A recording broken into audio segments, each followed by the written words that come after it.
અમરેલી જિલ્લામાંથી આ સમયે ખેડૂતોની ભારે હાલાકી અને આક્રોશના મોટા સમાચાર સામે આવી રહ્યા છે. જિલ્લામાં છેલ્લા 5 દિવસથી ડીઝલની કારમી અછત વર્તાઈ રહી છે, જેના કારણે ધરતીપુત્રો ભારે મુશ્કેલીમાં મુકાયા છે. પરિસ્થિતિ એટલી હદે વણસી ગઈ છે કે પેટ્રોલ પંપો પર વહેલી સવારથી જ ટ્રેક્ટરોની 1 કિલોમીટર લાંબી કતારો જોવા મળી રહી છે. 40 ડિગ્રી જેટલા ઊંચા તાપમાન અને અસહ્ય ગરમીમાં કલાકો સુધી ઊભા રહેવા છતાં ખેડૂતોને પૂરતું ડીઝલ મળી રહ્યું નથી. પંપ સંચાલકો દ્વારા માત્ર મર્યાદિત માત્રામાં જ ડીઝલ આપવામાં આવતું હોવાના કારણે ખેડૂતોના કૃષિ કાર્યો અટવાઈ પડ્યા છે. આ ગંભીર કટોકટીથી કંટાળીને આખરે ખેડૂતોનો ગુસ્સો ફાટી નીકળ્યો છે.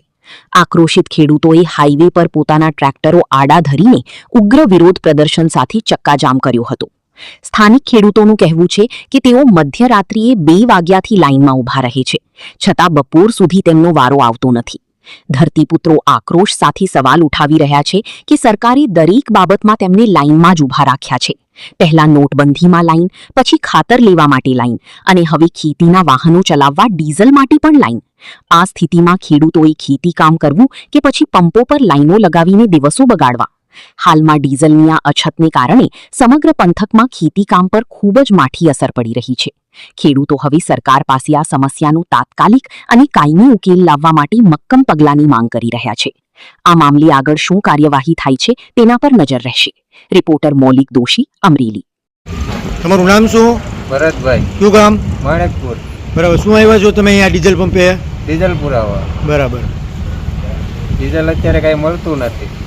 હા. આમ સોમનાથ બધે કાંઈ વસ્તુ નથી મળતું. બરાબર. અમારે આના હપ્તા કેમ કરવા,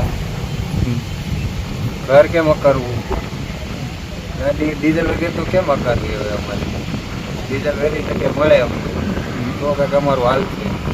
સરકાર પાસે તમારી શું માંગ છે? સરકાર પાસે એક જ માંગ છે કે ડીઝલ અમને મળવું જોઈએ.